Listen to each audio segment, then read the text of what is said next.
കഴിഞ്ഞ വീഡിയോയിൽ നമ്മൾ കണ്ടത് കുട്ടികൾ നിയന്ത്രിക്കാനാകാതെ പെരുമാറുന്നത് അവർ മനഃപൂർവ്വം ചെയ്യുന്നതല്ല, ചിന്തിച്ച് തീരുമാനിക്കാനും വികാരങ്ങളെ നിയന്ത്രിക്കാനും സഹായിക്കുന്ന ഭാഗമായ പ്രീഫ്രണ്ടൽ കോർട്ടെക്സ് പൂർണ്ണമായി വികസിച്ചിട്ടില്ല എന്നതിനാലാണ്. ഈ ഭാഗം പൂർണ്ണമായി വികസിക്കുന്നത് ഏകദേശം 25 വയസ്സിനോടടുത്താണെന്നും നമ്മൾ കണ്ടു. അതായത് ഇന്ന് നമ്മൾ ശാന്തമാകൂ, ഇപ്പോൾ തന്നെ ഇത് നിർത്തൂ എന്നെല്ലാം പറയുമ്പോൾ ആ കുട്ടിയുടെ ബ്രെയിനിൽ അത് ചെയ്യാൻ സഹായിക്കുന്ന സംവിധാനങ്ങൾ ഇനിയും രൂപപ്പെട്ടു വരുന്നതേ ഉള്ളൂ. പക്ഷേ ഇതിൽ നിന്നും കൂടുതൽ ആഴത്തിലുള്ള ഒരു ചോദ്യം ഉയരുന്നു. എന്തുകൊണ്ടാണ് ഒരേ സാഹചര്യത്തിൽ ഒരേ വാക്ക് കേൾക്കുമ്പോൾ പോലും ഓരോ കുട്ടിയും വ്യത്യസ്തമായി പ്രതികരിക്കുന്നത്? ഇന്നത്തെ വീഡിയോയിൽ നമ്മൾ അതിൻ്റെ പിന്നിലെ യഥാർത്ഥ കാരണം കാണാൻ പോവുകയാണ്. ഒരു കുട്ടി സന്തോഷത്തോടെ കളിച്ചുകൊണ്ടിരിക്കുകയാണ് എന്ന് കരുതൂ. അവൻ തൻ്റെ സ്വന്തം ലോകത്തിലാണ്, സാമ്യമെന്നുള്ള ബോധമില്ലാതെ. പെട്ടെന്ന് നിങ്ങൾ പറയുന്നു, മതി, ഇപ്പോൾ തന്നെ അത് നിർത്തി ഇവിടെ വരൂ. ആ നിമിഷത്തിൽ ചില കുട്ടികൾ ഉടനെ വരും. ചില കുട്ടികൾ പറയും ഇല്ല, ചില കുട്ടികൾ പ്രതികരിക്കില്ല, ചില കുട്ടികൾ കരയും, ചില കുട്ടികൾ കോപിക്കും.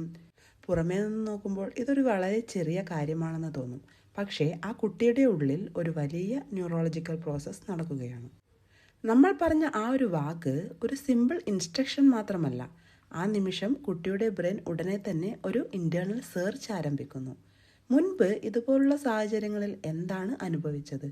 അത് സുരക്ഷിതമായിരുന്നോ, അല്ലെങ്കിൽ സമ്മർദ്ദം നിറഞ്ഞതായിരുന്നോ? ഈ പ്രോസസ്സ് കോൺഷ്യസ് ആയല്ല നടക്കുന്നത്. അത് മില്ലി സെക്കൻഡ്സിനുള്ളിൽ നടക്കുന്ന ഓട്ടോമാറ്റിക് നെർവസ് സിസ്റ്റത്തിന്റെ പ്രതികരണമാണ്.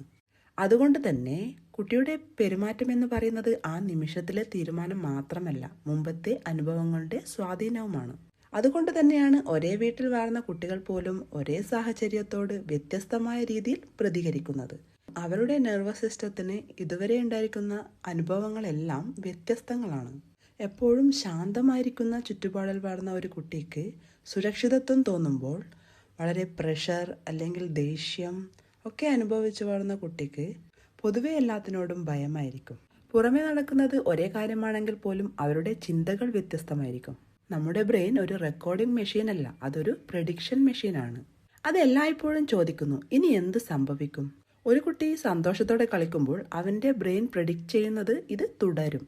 പക്ഷേ പെട്ടെന്ന് ഇൻ്ററപ്ഷൻ വന്നാൽ ആ പ്രെഡിക്ഷൻ തകരും.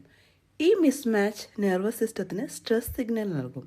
ആ സ്ട്രെസ്സിൻ്റെ പുറം പ്രകടനമാണ് നമ്മൾ ബിഹേവിയറായി കാണുന്നത്, അല്ലാതെ അത് കുട്ടിയുടെ സ്വഭാവ ദൂഷ്യമല്ല.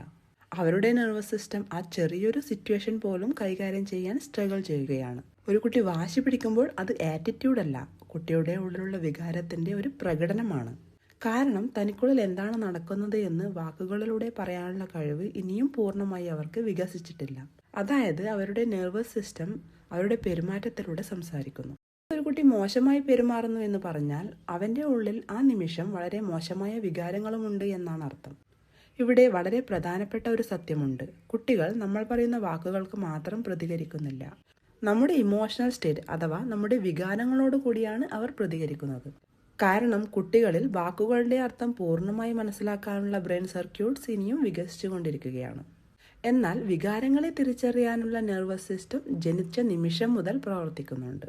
അതുകൊണ്ട് നമ്മൾ പുറമേ ശാന്തമായി സംസാരിച്ചാലും ഉള്ളിൽ ഫ്രസ്ട്രേഷൻ, ദേഷ്യം, ടെൻഷൻ എല്ലാം ഉണ്ടെങ്കിൽ കുട്ടിയും അത് അനുഭവിക്കും. അവർ വായിക്കുന്നത് നമ്മുടെ ശബ്ദത്തിൻ്റെ ടോണാണ്, മുഖത്തിലെ ചെറിയ മാറ്റങ്ങൾ, ശരീരത്തിലെ ടെൻഷൻ, ശ്വാസത്തിൻ്റെ വേഗം. ഇതെല്ലാം കോൺഷ്യസ് ആയല്ല നടക്കുന്നത്, പക്ഷേ അവരുടെ നെർവസ് സിസ്റ്റം അത് രജിസ്റ്റർ ചെയ്യും.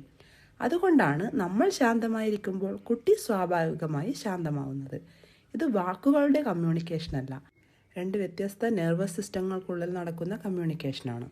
കുട്ടി ജനിച്ച നിമിഷം മുതലുണ്ടാകുന്ന ഓരോ അനുഭവങ്ങളും തലച്ചോറിൽ ചെറിയ ന്യൂറൽ വഴികൾ രൂപപ്പെടുത്തുന്നു. ഇത് നമുക്ക് ഒരു ദൃശ്യം വഴി മനസ്സിലാക്കാം. പുല്ല് നിറഞ്ഞ ഒരു സ്ഥലത്ത് ആദ്യമായി നടക്കുമ്പോൾ അവിടെ ഒരു വഴി കാണില്ല.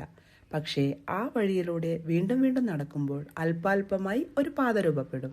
കുറച്ചു കഴിയുമ്പോൾ ആ വഴി സ്വാഭാവികമായ ഒന്നായി മാറും. കുട്ടിയുടെ ബ്രെയിനിലും ഇതേ കാര്യമാണ് സംഭവിക്കുന്നത്. തുടർച്ചയായ വൈകാരിക അനുഭവങ്ങൾ ചില പാത്വേകൾ ശക്തമാക്കുന്നു. അതിനുശേഷം ഒരു പുതിയ സാഹചര്യം വന്നാൽ തലച്ചോർ ഏറ്റവും പരിചിതമായ ആ വഴിയിലൂടെ തന്നെ പ്രതികരിക്കും. അതിനാലാണ് ചില കുട്ടികൾ ശാന്തമായി പ്രതികരിക്കുന്നത്, ചില കുട്ടികൾ ശക്തമായി പ്രതികരിക്കുന്നത്. അത് അവരുടെ ചോയ്സ് മാത്രമല്ല, അത് അവരുടെ ബ്രെയിനിൽ ഇതിനകം രൂപപ്പെട്ട വഴികളുടെ ഫലമാണ്. അതുകൊണ്ട് ഒരു കുട്ടിയുടെ ഇപ്പോഴത്തെ പെരുമാറ്റം ആ നിമിഷം കൊണ്ട് മാത്രം രൂപപ്പെട്ടതല്ല.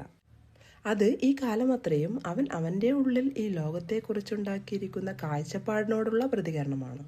ഇത് നമ്മൾ മനസ്സിലാക്കുന്ന നിമിഷം നമ്മൾ സ്വഭാവം മാത്രം കാണുന്നില്ല, ഒരു വികസിച്ചു വരുന്ന തലച്ചോറിനെ കൂടി കാണുന്നു.